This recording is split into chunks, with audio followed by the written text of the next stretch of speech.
The following podcast is for mature audiences only. Listener discretion is advised. The views and opinions expressed on this episode are those of the individual speakers and do not necessarily represent the views and opinions of EMX or EMP, but whether it does or not ain't none of your goddamn business. I am Magneto. You are nothing.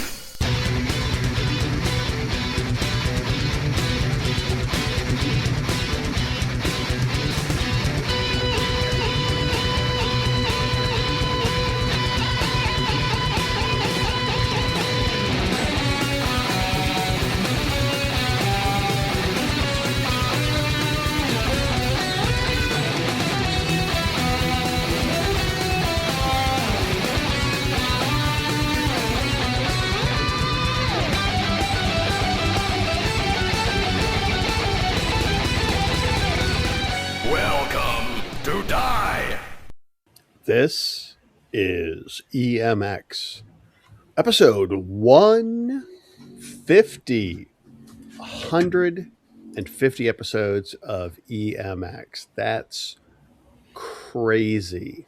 We have, I don't want to break down like how much time that is in years, but it's probably a lot with just like, one podcast a month, right? Like most times, I think most we have yeah. 2 months at once. We've done a couple of twofers before for sure. Mm-hmm. Almost had to do that recently, but yeah, 150 episodes, and you know what? Would be a great birthday present for us if you were to visit us at patreon.com/EMPcast. Sign up, and for just $1 a month, you get cool stuff from us. You get EMBS episodes a month before anybody else gets to hear them. We've got art friends that do art things. We've got toy friends that do toy friends. So there's a lot of opportunity for you to discover and get some cool shit. So just keep that in mind. Yeah. EMP cast on Patreon. It's something to do. Yeah. Thatcher, what have you been up to? Oh my gosh. I have been working like crazy. My post dog sitting time has turned into like just a whirlwind of activity. I just started. No, I didn't just start. I'm getting close to the end of finishing up something. I'm going to Planet Comic Con, leaving on Thursday in Kansas City. And so once again, I get to hope that the comics that I ordered arrive before I need to leave on Thursday. So it's always fun. That's always a good time. Did it to myself. I was so focused on trying to get this other thing done and hoping that I would be able to get like a real quick and dirty printing of the revised and expanded Winston and Churchill that I've been working on. And no, that's not going to happen. For a lot of reasons. So, it is what it is. But, yeah, it's hard to believe. I'm so glad that I'm getting back into like going places and doing conventions, while there are some places here in Chicago where gas is over $5. Yikes. Fucking sweet, dude. I mean, granted, these are like the in-city gas stations that nobody sane uses. It's like all just like people who don't have probably any other choice, or people who just got off the highway and were like, we don't want to look for a gas station in Chicago. Just do it here. We'll pay the $5.39. We're pushing $4 here. Yeah. Like even I think not this last time, but the time before that, I remember it was like under $3. Like I was paying a high two, like at the Costco here. But yeah, I haven't been over there to see what it is. Thankfully, I don't have to drive as much as I used to, except for stuff like this. And I am at least also staying with a friend of mine, so I don't have to worry about hotel shit. So we'll see. Yeah. We'll see how this is my first. I'm pretty sure it's my first Planet Comic-Con that I have gone without Bree and stayed like at her family, because they live on the Kansas side of Kansas City. But they're all out of town. So I'm like, what am I going to do? What am I going to do wandering around Kansas City? So we'll find out. Maybe I'll run into some old friends. Maybe not. Who knows? Start a gang war. It probably wouldn't really take that much nowadays. Yeah. I mean, yeah, you can probably just join a riot somewhere. Yeah. Be like, what do you guys just real bullet point it for me? What are you guys writing about? Okay. That sounds about right. No. Oh no, okay. I can get in on that. I can get in on it. All right, here we go. Yeah. Just be careful when you see the words white party. Yeah. And see who's attending. Because it could be people all dressed in white, or it could be the other one. Yeah, exactly. Exactly. And speaking of all white, we can talk about a certain book that happened this month. But anyways, Corwin, what about you? Just gearing up for this funeral for my grandma. Spent some time visiting the girlfriend. It's just been a busy... You're a traveling man. I'm telling you, and my wallet is feeling it. Oof. Probably not doing the family reunion later on this year because of all this. So we'll see what happens with Heroes Con. I might make that shake. We'll have to see. Ooh. Yeah, you can probably stow away with us sometime. Yes. I'll keep you posted. Yeah. What about you? Yeah. Well, I think the requirement for us to record is 2 of us have to be in one state.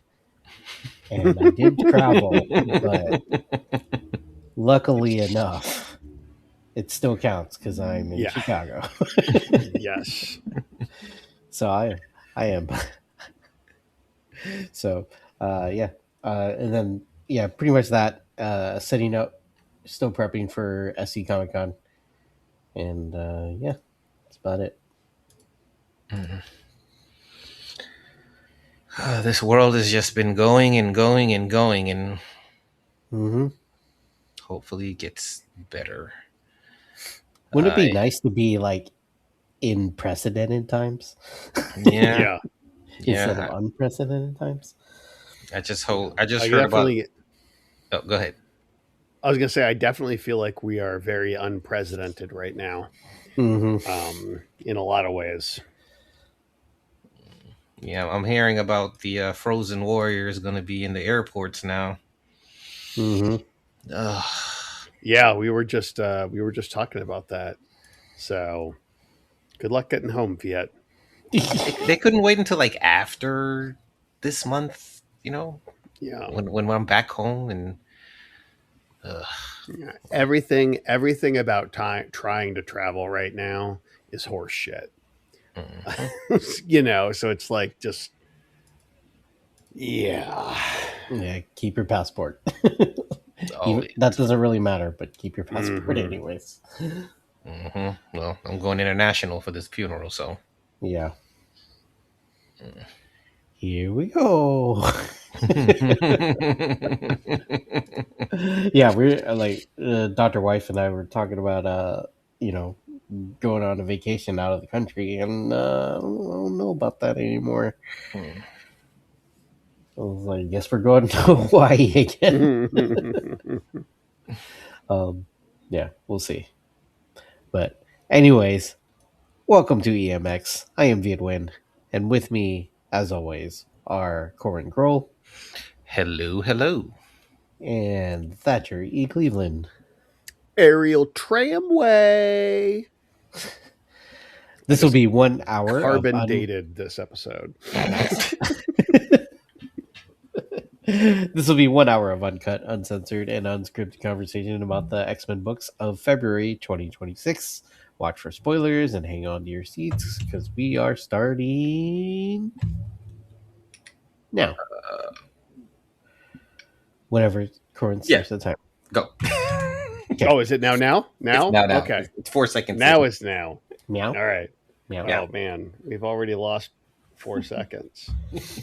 All right, Thatcher. Oh, What's your pick? Let's, as always, let's start off with a big one. So we'll do regular X-Men 25. Regular X-Men 25, Shadows of Tomorrow. Written by Jed MacKay, pencils by Tony Daniel, inks by Mark Morales, and colors by Fer Cifuentes Sujo. And there's also another part. I didn't realize that these were technically separate parts. Jed MacKay wrote that with artist Agustin Alaseo, with letters by Clayton Cowles, I'm assuming, on both of those stories. Hey guys, remember Fenris? Well, they're back in living in the desert form. Germans have always done well in the desert. They've always won really well in the desert. But yeah, so they're in like Arizona. They're going after the new Morlock resort, Rio Verde in Arizona, the Morlock retirement community out in Arizona, like a lot of New Yorkers do. It's either there or Florida, and I guess the Morlocks chose Arizona. But basically, Cyclops briefs the team. He's just basically like, you know what, you guys, like, what the fuck is happening here? Like, what are we doing? And he sort of talks about how they're looking for Doug, and they're like, well, where could he be? He's got friends. His friends are the Morlocks. He could be there. So they're like, all right, let's go try there. And thankfully, it was just where the, Fenris people were going to show up and be Nazis. And they got beaten up real bad to the point where they're not Nazis anymore. They're just unconscious and or dead guys. There's a lot of flash forwards and flashbacks here.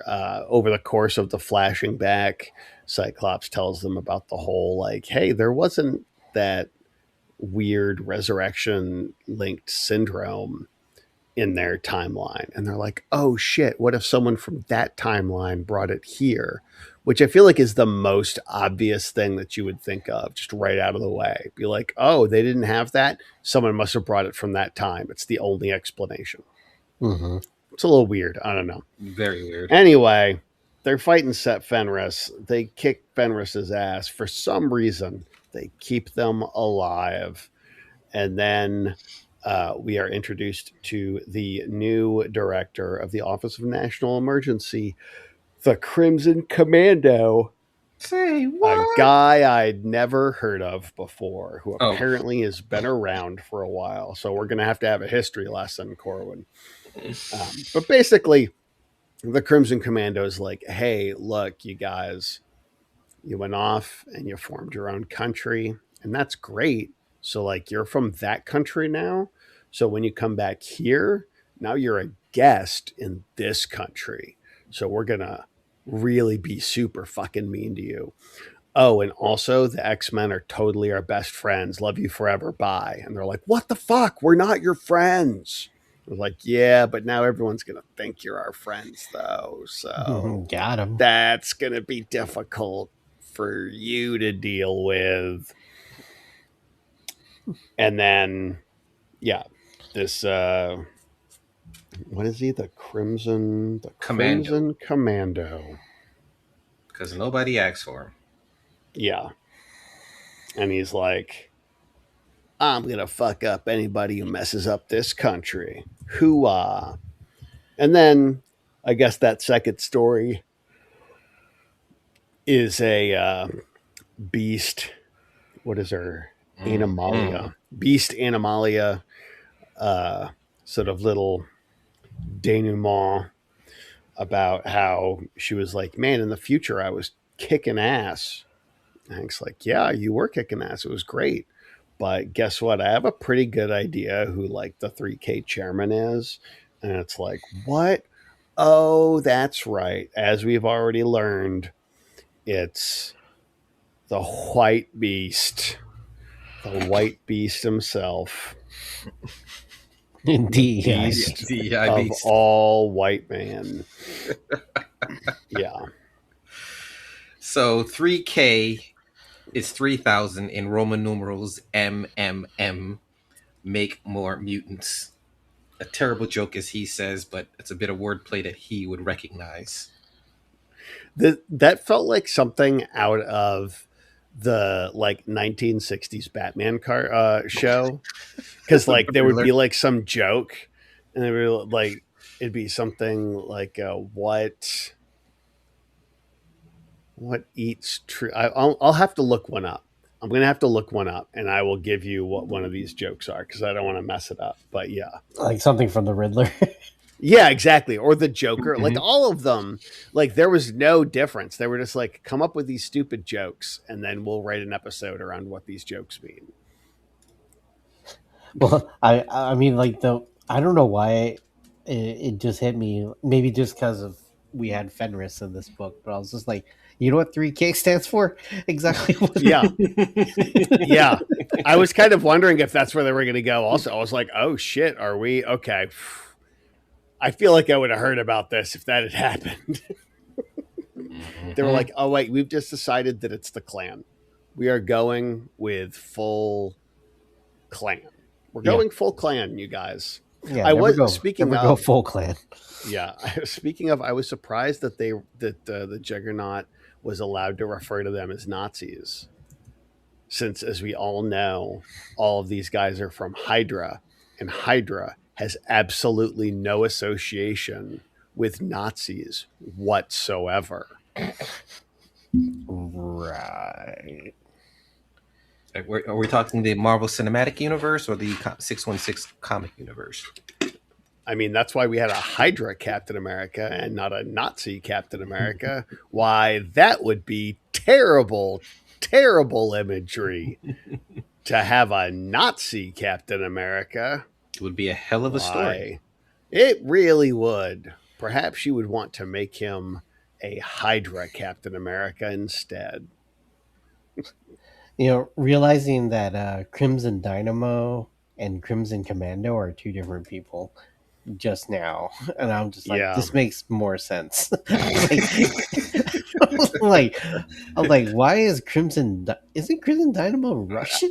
Yeah, it's like this guy fucking loves America. Like, what did he come over with Yakov Smirnoff? Like, yeah, I'm just like, well, what is happening? And I'm like, oh, so I was like, Crimson. I had the Crimson Commando, I think, and like I had like one of those, the action figure, like when he is that the same? Is this the same guy with the Mega Man cannon? Yes, he was mostly cyborg. He was in the early 220s of the Uncanny X-Men run, but then later on he came back for one issue when Hope was around. So I was like, that's who that guy is. I was like, I just got because he looked cool when I was a kid. They gave an issue number of like when he died, and I was like, oh, okay, so it was around then. All right, there's a reason why I didn't forget that. The second time he died, yeah.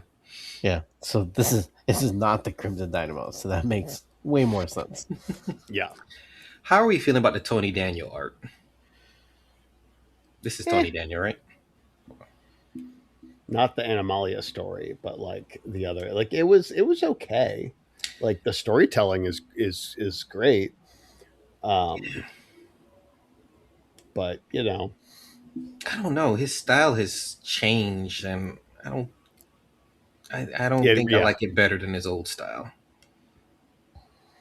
He's gotten very flat with his characters. I don't know.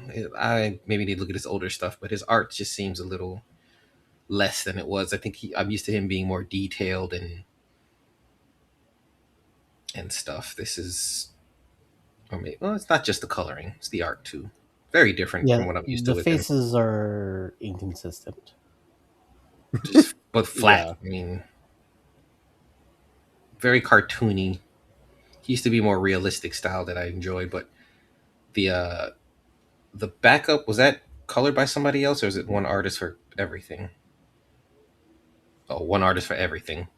Yeah, I was gonna say that looks like the backup was a one person job, and that looks pretty cool. I mean, it's almost shades of those shorts that you would get at the end of like classic X-Men. Almost like Mike Mayhew a little bit. Mm-hmm. It's gorgeous. Okay, so here's some of the Batman, like some of the jokes that the Riddler had in the Batman, like 66 movie. There's two of them, and I did remember both of these, and I'm glad I didn't attempt them because I would have gotten it wrong. All right, so what weighs 6 ounces, sits in a tree, and is very dangerous? An apple? I don't know. No, it is obviously a pelican with a machine gun. What has yellow skin and writes? This could go a lot of bad ways, but it doesn't, I promise. Viet? Don't you? What did I just say? No, I was saying if Viet has an answer. What is the matter with you? I was saying Viet had an answer. Oh, okay. The answer is a ballpoint banana. Obviously. A ballpoint banana. A ballpoint banana. Yeah, so it's like when these appeared in the movie, like it was just like there's the thing, and Robin's immediately like, a pelican with a machine gun. It's like, what the fuck? Like, what? How did you get that? Make more mutants? What are you talking about? There's so many 3M. What about the tape? It could have been the tape company for all you know. They're not 3K, they're 3M. Then they would get a cease and desist. Yeah. It's actually like part of some sort of insane new like marketing thing, like product placement, but they're like, we're gonna make tape cool again. So these guys are gonna try to store away the X-Men. Get it? Because you guys do storage things. Remember when the band 311, like there were I don't know, there were rumors. It was like, well, 11 is, well, K is the 11th letter of the alphabet, so they're KKK. All right. I am going to jump to anything else with that book before we. Also, the Fenris logo is really lame. I like how they tried to make them like, they're like, we gotta, like, marketing has gotten back to us. We're losing touch with the lower educated redneck. So we're going to need like a better like logo thing. And they probably asked AI, like, we're Nazis and wolves. Yeah. Can you make us a logo? Yeah, we need a wolf 9 on a sun. It's not even the same on both their shirts too. There's differences.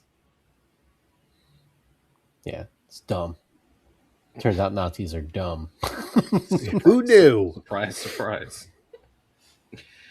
All right, I am going to make a jump to a particular miniseries, Cyclops #1, written by Alex Pacnadel, with art by Roj Antonio, for Cifuentes Sujo on colors, and Joe Camarena on letters. So we have Cyclops on a bit of a solo mission. He leaves the X-Men behind after a mission to go to his old orphanage where he was kind of raised in the shadow of Sinister, of course, the Essex State home for foundlings in Nebraska as it's being torn down.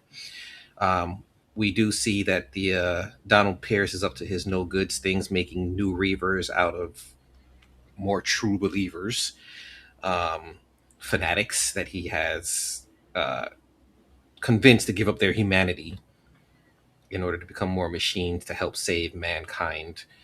But Cyclops, goes to Nebraska, and on his way back, ends up getting shot out of the sky by these new Reavers, not even knowing who he is. They assumed it was an Avengers Quinjet, I think, right?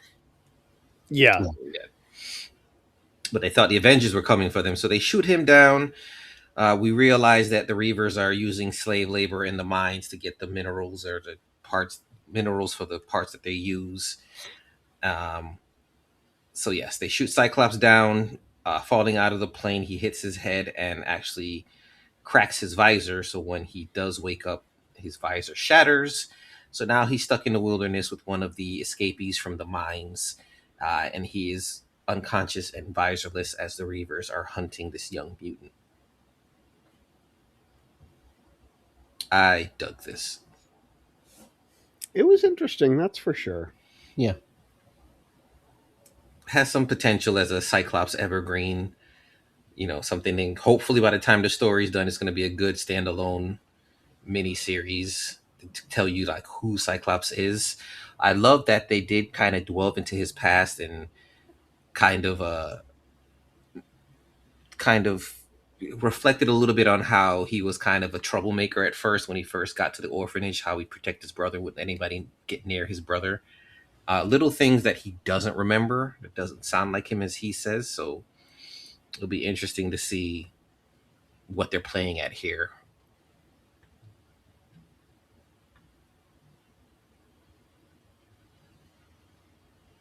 Yeah, I mean,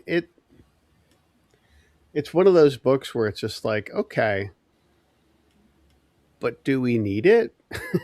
Like it will be interesting to see what they can add to the, Cyclops and Havoc origin Lexicon. story. Yeah.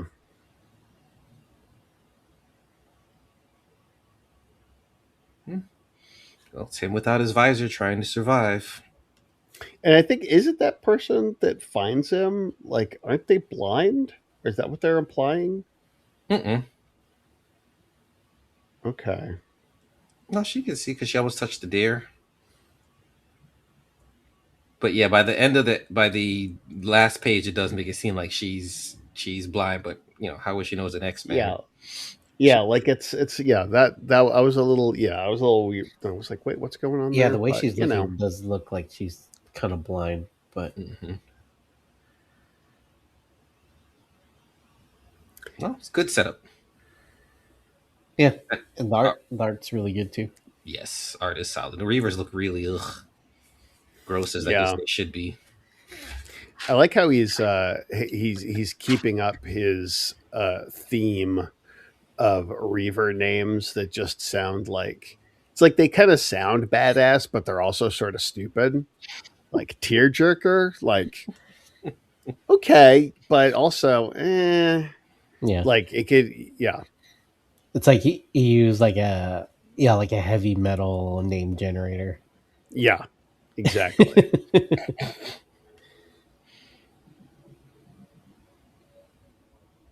Yeah, solid start. I look forward to like seeing how the rest of it. Hopefully it sticks the landing. I'm trying to see what other names. Do you give any other names besides Tearjerker? No, not yet. There was someone else. It's Tearjerker, and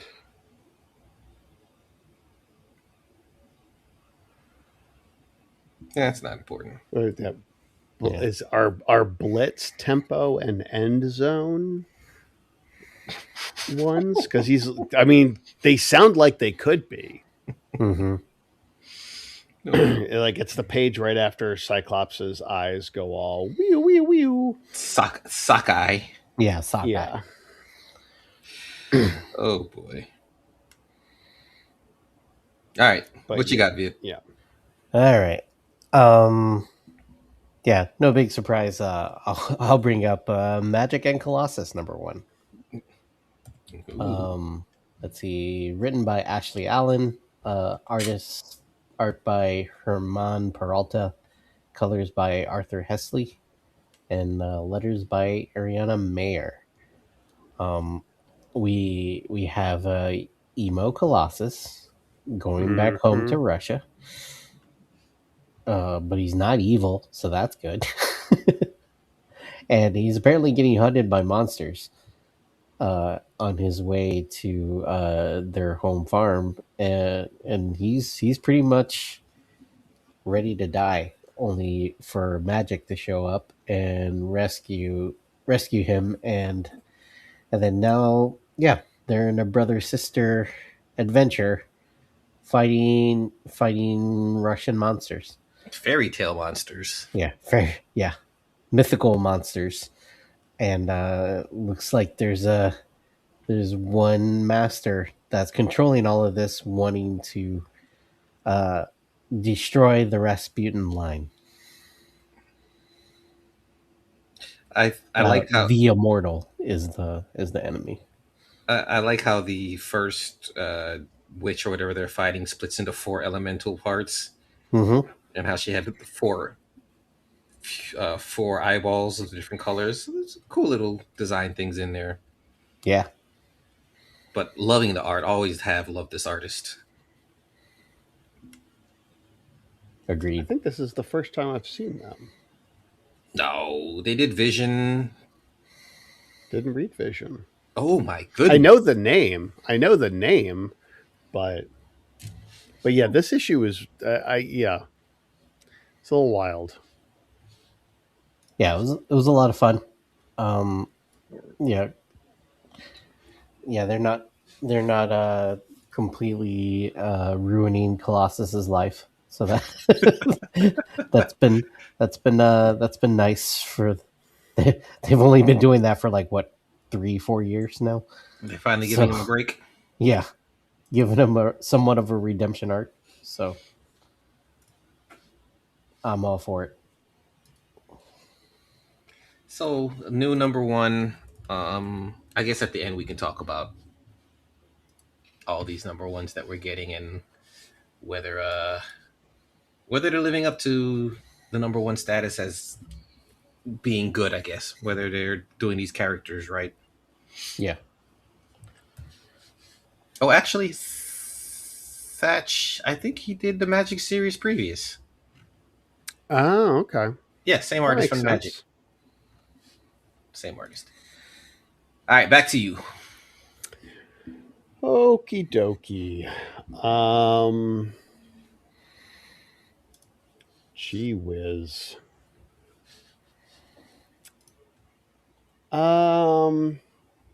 I'll be boring again, and we'll do Uncanny 23.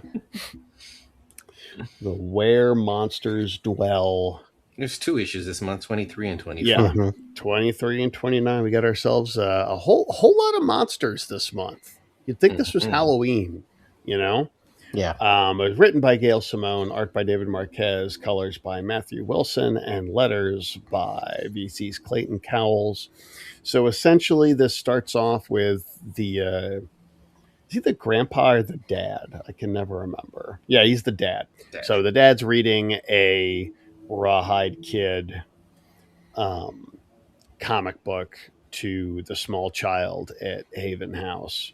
So we get a lot of Rawhide Kid cuts that are designed to look like old-timey comics, and the other kids start like realizing something's going on, and so eventually all 4 of our new kids are in the bedroom also listening to this story that they eventually get added to, a la Pirate, Bedtime, Nightcrawler, that one story that one time. Meanwhile, Rogue, Jubilee, Nightcrawler, and Wolverine are like, yeah, you guys, we got a thing, don't we? And they're like, yeah, we got a thing. Are we going to do this thing? They're like, we're going to have to fucking do this thing. And basically they intervention Gambit about the left eye of Agamotto. And they're like, look, bro, you're losing it. You got the hunger, you're going crazy. And he's like, don't worry about that. And Rogue was like, yeah, look at this. You gave me a hickey and nobody gives me hickeys. Like, how did you do that? You bit me that hard? That's insane. I did not consent to that. And then also this entire time he's been talking to them, he has been obviously hiding something in his coat. And they go, oh, by the way, what's in your coat? And it turns out it's a cat. He was going to eat a cat, you guys. Gambit was going to eat a cat. That's fucked up. Gambit, come on. That's not one of his, though, right? I don't think so. But eventually, yeah. So basically, it gets to be a good old-fashioned friends versus friends fight until the very end, when Wolverine senses some new players, and it's Elsa Bloodstone and all those monster guys you love that Marvel has used, including the character with my most favorite name ever, Werewolf by Night. Mm-hmm. Because that's the only time he's a werewolf. Every other time he's just a regular person. But it's only at night that he's a werewolf. Unlike any other kind of werewolf, he's only a werewolf at night. Would that be a day wolf? Yeah. Yeah, who knows? I don't know. Yeah. So you better watch out for Werewolf by Brunch. Yeah. Stupid.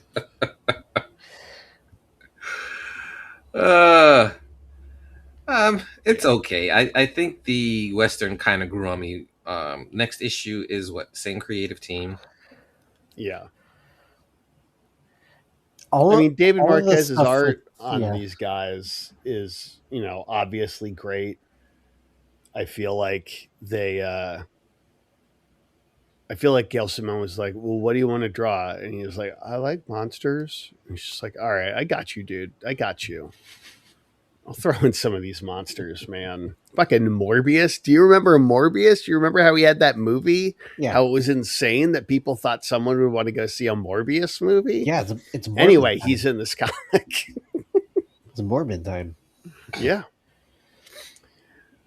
And we know that comics don't ever tie to to cross promote anything. It doesn't so happen to be that Elsa Bloodstone was a new character in Rivals in February. Really? Oh, I didn't know that either. You think they planned it that closely?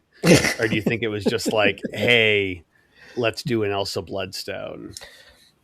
Or maybe they put an email out and just like, all right, someone's got to put Elsa here somewhere.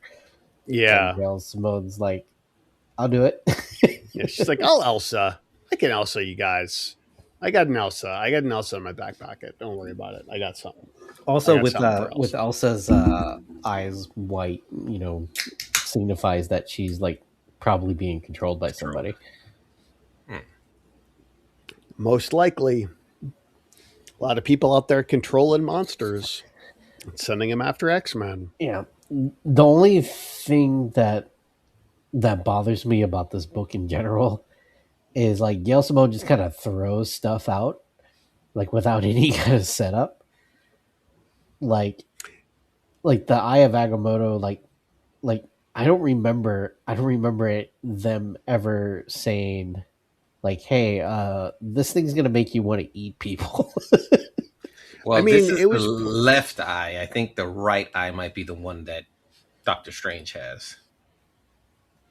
Yeah, right. This is the but I mean, Lisa left eye Agamotto. Yeah. But like, yeah, maybe it was in that first issue when he got it. I mean, the series kicked off with like, "Hey, we're fighting a dragon," and there's he like warned this him. other stuff.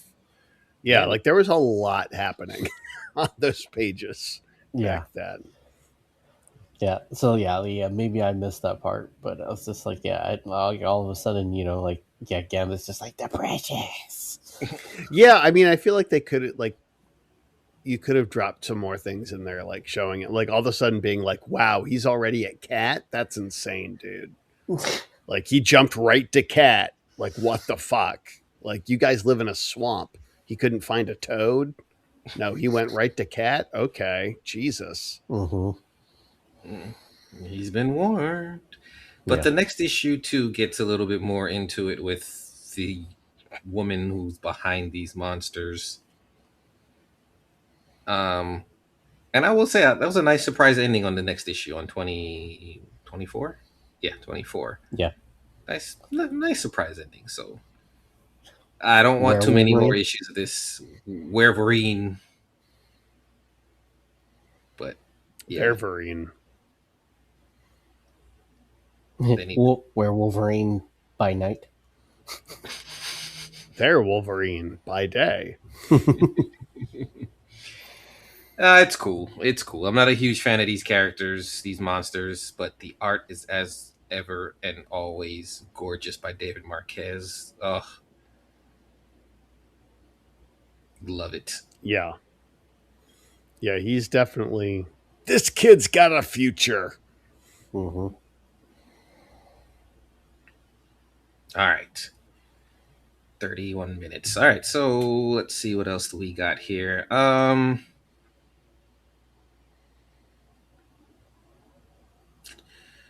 Let's go. A lot of Wolverine. A lot of Wolverine, yeah. I'll save the Armageddon for later. Let's go with the book that I expected more out of. Storm, #1. Written by... Where's the title page? Here we go. So much going on in that book. Moira Ayodele, Frederica Mancini on art, Shava Tartaglia on colors, and Travis Lanham on letters. Okay. I understand that we ended the last volume. We had a whole event happen in between, and they're trying to pick up where they left off. But I think the back and forth timeline storytelling wasn't working in this issue.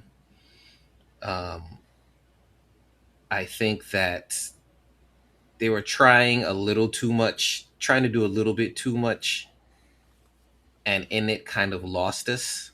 Even the ending, like it took me 2 reads to really realize that the whole time Storm is carrying on this big battle against these enemies at the end, she wasn't fighting anybody. She's the one that really caused all this damage to the city and killed the local hero for France. It was like all her doing. And it's intercut with her and this other storm god, and Wanda shows up at the end. I think this series needs, especially coming back with a new #1. This is not a great way to hook people in with a brand new #1 issue. Even that being said, starting a new story arc like this, it's a rough start, and I'm hoping that they can really pull it together because the art is gorgeous. I can kind of follow where the story is going, but they need to simplify it a bit. Yeah, I feel like this is a new #1 kind of in name only. Like, you should have just kept going with the numbers before. I know you guys have such a hard on for #1s, but this is absolutely not a book, in my opinion, that like the average person would come to and just be like, oh, this is interesting. And I know exactly what's going on. Like, it's wild that it got its own recap page. Yeah. I mean, like, there were some cool moments, right? And like, yeah, the reveal that, I don't know, like, because like something still still barged through the something still barged like through the basement, right? So like was it that she's the one that killed everybody, or was it that like thought she was fighting them but they were distracted, but the actual monsters went and killed everybody? I think Because it's yeah. like if like the kids wouldn't have talked to her if they literally witnessed Storm killing their mom, Well, I think it was just the right? weather. Okay. I think it was just the weather. Her Okay. I see doing what the you mean. weather. Yeah, thinking she's fighting somebody, and she But really like, wasn't. yeah, there is that scene, right, where like one of the monsters like broke through The the wall. basement. Yeah, but they weren't real. They were illusions. Oh, okay. So And then illusions for them too. yeah, illusions for everybody, but really Storm. Yeah. And then we get to see the 616 version of Aquagen, who was in the Rogue Storm series, but I think she had more arms then, didn't she? She had 4 arms. Yeah. But yeah, her regular universe appearance. Oh, here it is. This is what annoyed me. The whole tea ceremony with this other thunder god. You Susanna. see, yeah, you see the whole setup for it, and then you see him being pissed that she tricked him, but then it jumps back again to him actually tasting the tea for the first time. So, Yeah. that's there's a problem with the storytelling there. Yeah. But cool that we get a Scarlet Witch, Sorcerer Supreme. Appearance, yeah. Is that the new thing? Is that Yep. what's going on out there? Mm-hmm. Huh. Interesting. She's even got the Doctor Strange cloak as a comfort.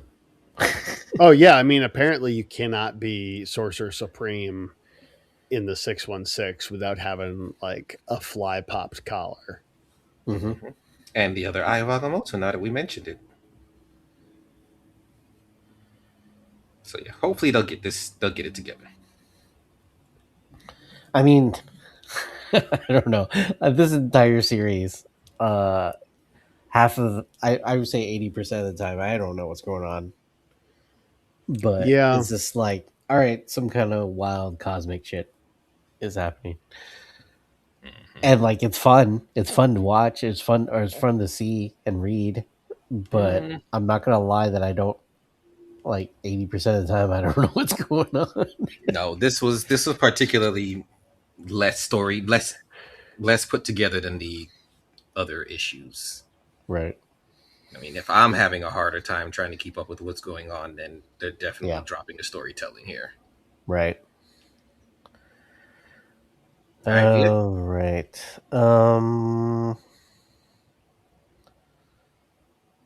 Let's go with Rogue number 2. Written by Erica Schultz, art by Luigi Zagaria, colors by Espen Gruntinger, and letters by Ariana Mayer. And we get a little bit of flashback on what happened while Rogue was seeing like these flashbacks of some soldier named Stetson. But somehow she absorbed the Mystique's powers in the process while she finds Mystique in Destiny, and she gets a little bit of what happened in that memory that she keeps getting nightmares about. And but yeah, she somehow absorbed Mystique's powers, and she crash lands into a weapons deal from some more bigots and racists. There's a lot of them in this month. Yeah, and she fights them, and then it ends with I guess the Stetson guy finding out who did this to him, and he's gonna make her pay. Apparently,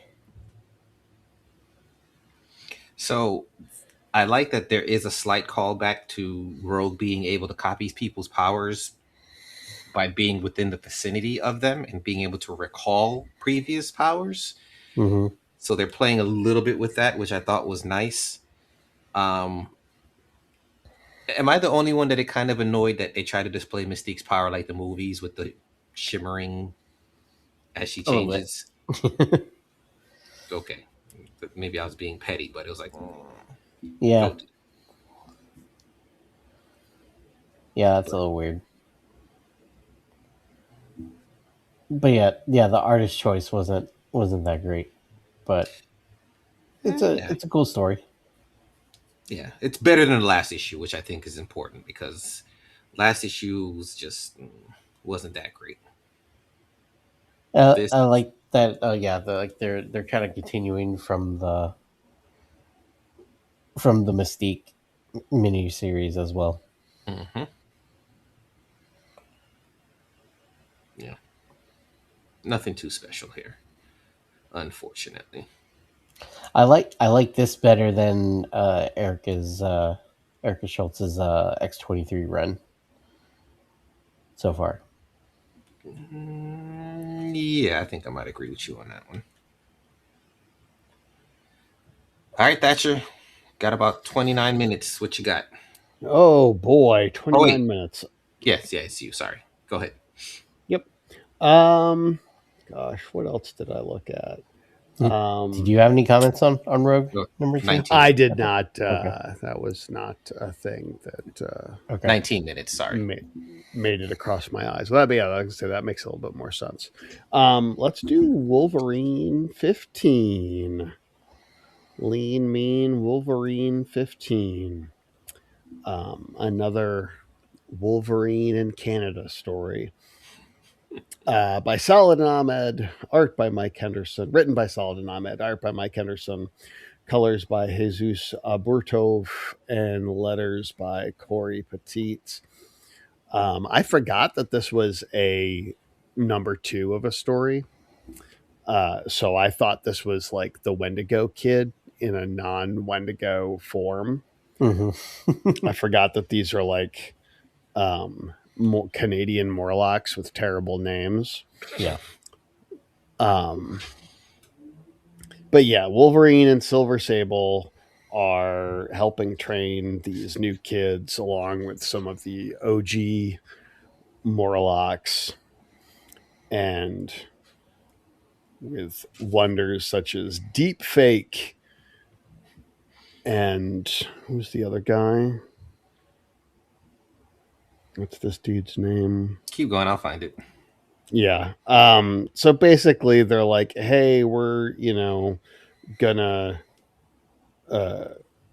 train you guys. But of course, Department H, they've got to show up and try to take everybody in. And they bring a fugitive Alpha Flight with them. It's now basically just the guys that they had in prison, plus this chick in the Vindicator suit.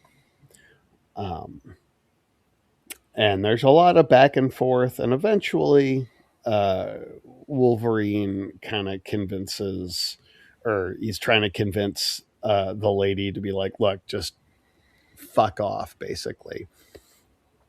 And then it turns out she's got a heart attack button, which is a new thing on me.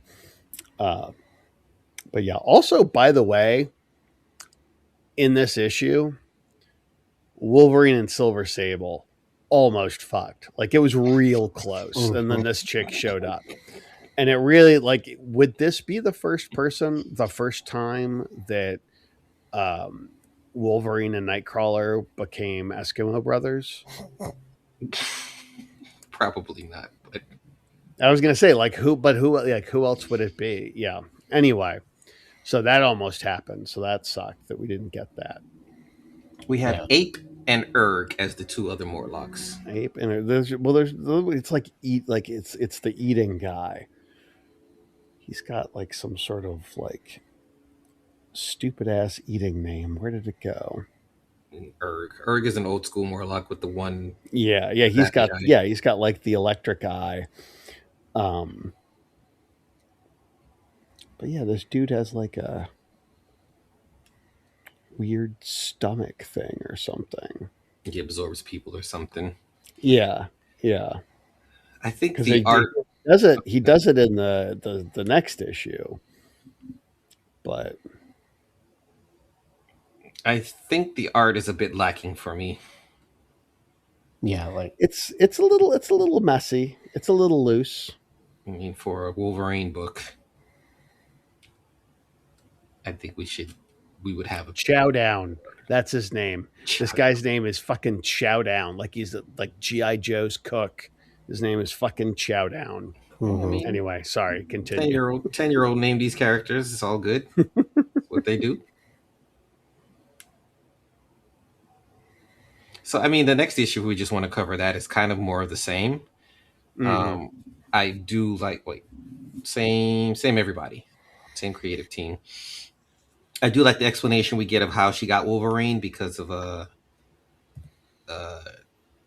Puck bugging him. Which, if you go back and look at the issue, he did he hit a little beep sound when he put it on there. So I thought that was a nice touch because I completely missed that the first time.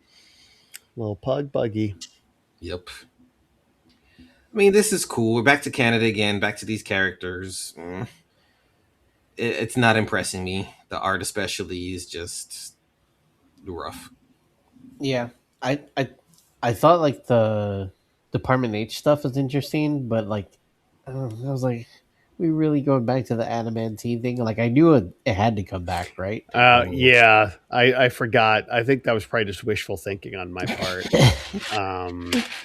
Yeah, I'm just like because then when it was revealed that it was that guy, I'm like, oh yay! Look, we haven't had a chance to miss you yet. Why don't you stay gone for a few more years? He said, "Oh yay!" Ridiculous. Mm-hmm. Yeah. Anyway, let's not dwell on the so-so stuff. I'm going to talk about Psyclocke Ninja number 2, written by Tim Seeley with art by Nico Leon, Dono Sanchez Amara on colors, and Ariana Maher on letters. This is some wonderful 90s nostalgia. Down to the artwork, the story, the ninjas, the shading on how they use on Psylocke's costume. I mean, this is my wheelhouse, and I thoroughly enjoy this issue. We have Psylocke as well as Elektra having ties to the hand and the what is this? This offshoot that is against the hand. I forgot the chaste. There we go. I believe it was Styx's crew or some other ninjas that were against the hand, but they're all taking it. They're all tying it together since none of it has been fleshed out, and I like that they're giving Elektra and Psylocke so many roots and such connection. But it's my favorite things. It's ninjas and it's X-Men, so double win for me. Yeah, story wise, I still kind of don't care, but it was a cool book to look at. Mm-hmm. I can say that at least. I was just like, yeah, ninja fights. Love to see it. The storytelling, the artwork is great. Yeah. It's funny too, because I think of like certain, I don't know if it was the toys or the video game, but they just did a color swap between Psylocke and Elektra back in the day. I think it was the toys, right? They did a color swap for the 2 different characters. Yeah. But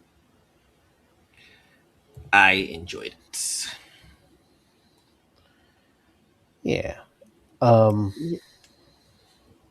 Yeah. Should we just there's like Or yeah, I guess it's back.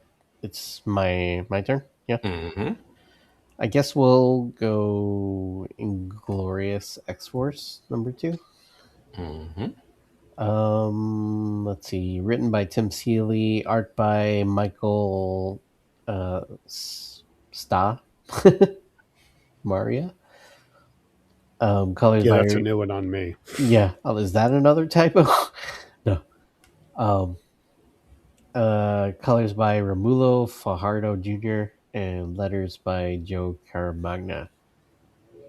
And yeah, we see what Kali looks like. It looks like a I don't know, like a Gen Z, Gen Alpha, Gen Alpha Strife. Um, basically, taking credit for what X Force is doing. And Cable's just Cable's just trying to set everything up, to see who killed Kamala Khan.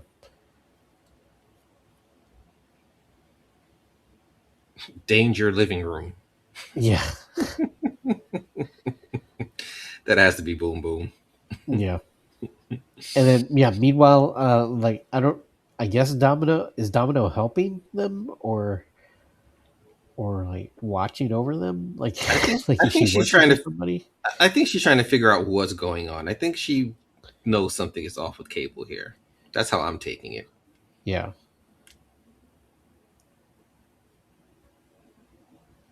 But I think she does help, doesn't she? I don't think she actually does anything. Hmm, She's just just watching. looked. And I guess she, as he was setting this up, like he frees a spirit. Yeah, like this whole mission was to free a spirit and basically to judge Akihiro. And it seems like he's in the clear, I guess, at the end of this. Mhm.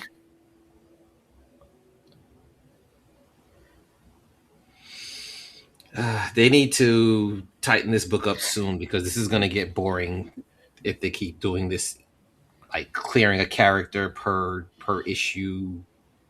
Marking off who could the culprit be or not. Because I don't know. Last issue was all right, cool setup, but this was just kind of.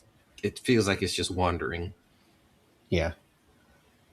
Last issue had like some good boom boom interactions. This one had less of that. So Yeah, it's them attacking this compound, and I don't know. Didn't wow me. agreed. Did you get to this one, Thatcher? No. No. Um, yeah. That was a negative for me, Ghost Rider. Which is ironic, seeing as how Akihiro's in it. Yeah. I did read Generation X #1 though. X-23. Oh, Generation X-23, is that what they're calling it? Yeah. That's yes. Wow, that's a title. All right, written by Josie Hauser with art by Jacopo Camagni, colors by Eric Arciniega, and letters by Ariana Maher. Just a lot of Laura and Gabby punching dudes in the face because they're trying to like beat up a mutant lady. And as she's going through that, there's like this weird like breaking time things that happen. And after everybody takes off, she sees it again, and she really thinks that it belongs to Kaiden, who was just there but is now apparently not. Like I forget what happened to her when she disappeared at the end of the last time she showed up. But Laura ends up fighting Laura Wolverine bots as she keeps seeing all these like different time things, and she sees an Age of Apocalypse. And eventually this is all caused by some like time jumping mutant girl who is like, I'll show you what all of this is. And then she literally turns to dust. See the Before tattoo? like she was just like, oh no, now time is not on my side. And Laura's able to track her all the way back to whence she came, which was a quote unquote normal looking building that is almost always never normal, which is true because it seems to be some like the cover for some sort of bunker hideout with more of these X-23 robots, but also some new youngsters that were there. So who doesn't love new youngsters? Yep. Mm-hmm. I feel like that. They know who X-23 is. Yeah, they're like a fan club. Yeah. Or they probably watched her on like VHS or Betamax while they were down there. So yeah, I guess it's going to be another group of new kids. Or these are like the gene like gene spliced or whatever Experiments. Yeah. experiments, Yeah. There'll be something. Because when the redhead that she originally found, when the powers finally killed her, you see she has an X80 tattooed onto her side of her head. So they're messing with the Wolverine DNA some more, or even Laura's DNA now. So I'm sure all these kids will have some number designation on them. Mm-hmm. Not a bad start. It's all right, but you know, better than X-Force, I'd say. Better than Rogue. Better than Storm. Yay, nay. I mean, yeah. I love some Gabby. So this gets a little bit of a this gets a little +1 for me.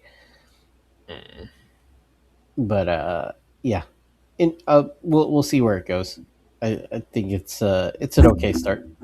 All right, let me run through this Wolverine Weapons of Armageddon, because I know these stuff is all kind of the next phase of the Marvel Universe. This issue is written by Chip Zdarsky with Luca Maresca on art, Jesus Abertov on colors, and Joe Sabino on letters. I actually read this issue like 2.5 times. Like I read it and I flipped through it and then I read it again to pick up on some of these clues, because there is kind of two timelines going on. And then you have if you look carefully, a blonde kid running in the woods naked with wolves. So somebody who's escaped some kind of custody, and it keep flashing back as we go through the story arc and we learn a little bit of what happened. Of course, what happened to Wolverine, the whole Weapon X experiments, and now there's some new experiments going on. And of course, Wolverine's not having it. And actually, it'd be kind of cool if they can tie this into that X-23 series. But at the end of the day, we see Nuke is here, and he's... which weapon is he? Like weapon 4 or 5 or something? With Cap being the first. So as we run through this series, Wolverine is just kind of run afoul of experiments and the government experimenting on people once again, and he's come to put a stop to it. And one of the characters I believe they run across is the super soldier, the other Cap from 9/11 from the Captain America book, if I'm not mistaken. Yeah. Mm-hmm. He shows up at the end there, and in the last page we see the blonde kid who's running through the forest is actually getting chased by the wolves, and he has claws and what seems to be a symbiote. So I do believe this is Poison, aka Jimmy Hudson, aka the son of Wolverine from the original Ultimate Universe, who was running around with the X-Men Blue Team for a while. Oh wow. That's a deep cut. Jesus Christ. Yes. Took me a second to figure it out, but Does he yeah. have that? I guess the lightning shaped claws, or no? Well, remember he's infected with the poisons, the anti symbiote Oh yeah. things. He's poisonous to them. So it looks like they were experimenting on him. And we haven't really seen him since he left the X-Men. He showed up in the Deadpool Venom War, I think, event. And then Deadpool turned him over to TVA, and he was at TVA miniseries with Gambit and Spider-Gwen and some Mobius, I think, the people from the Marvel Cinematic TVA stuff. I don't think we've seen him since then. So Wolverine's about to meet another son that he doesn't know that he has from an alternate universe. What? Yeah. All right. I guess that just leaves Logan, Black, White, and Blood #2. And this is more anthology. Wolverine anthology that you don't really need, but looks really nice. Yeah. I actually did read this one. Nothing really stood out, honestly. The first story was kind of cool, but that's I think is the best one. Is it Benjamin Percy? Yeah, Benjamin Percy doing that one. Yeah, it's like a different creative team every mini series. The anthology series, yeah, each story. Yeah, and Robert Gale, so X-Force team here. Yeah, that was the best one. Yeah, and they're all black and white, and with red, with only red. And yeah, they're again not important stories at all. They all just random past time and just Wolverine slashing up dudes. All right, our time is been up for a little bit, but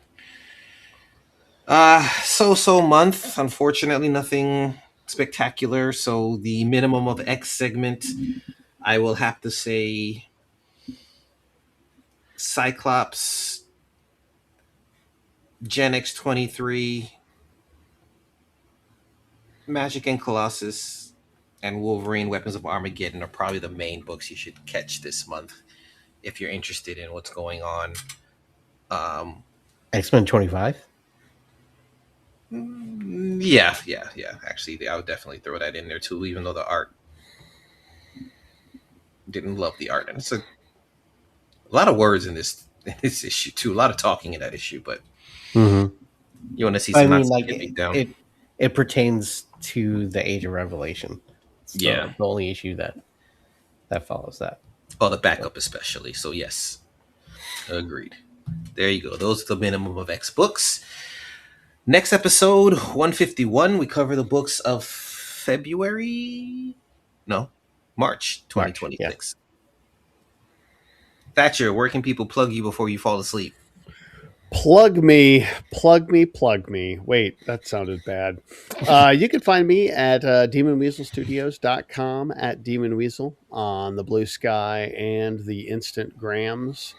Also Demon Weasel Studios on the TikTok. I'm going to be doing a lot of talking, hopefully, about new stuff I've got coming out. Should have that new edition of the first Winston Churchill book out next month. Like I said, I will be at Planet Comic-Con this coming Friday, Saturday, Sunday. I believe that's the 27th through the 29th of the March. And gee whiz, I think that is about it. I think. I don't think I don't have anything else going on right now, and so yeah, we're chugging along. All right, Viet. Come see me at SC Comic Con if you're in the Greenville, South Carolina area, April 11th and 12th. Other than that, I'm at Comedian Viet on all the social medias, mostly Blue Sky, and I'm on. I do a Twitch. I do a same thing, same handle on Twitch. I do a Twitch stream 3 times a week where I work on toys. I actually painted Werewolf by Night pretty recently. Right That on. was one of the ones that came on. We're up to 295 out of the 361. So just finished Moon Girl and Devil Dinosaur. That was a fun one to paint. I'm sure it was. Did you have to get all the scales and stuff? Yes. But yeah, that's about it. Corwin. Can find me on Blue Sky at EMPcast. Go to our website, www.earthsmightiespodcast.com, where you will find the Discord server where everybody hangs out. Thank you for joining us this month. We will see you next month. And until then, we hope you survive the experience. Oh boy. Bye. Bye bye.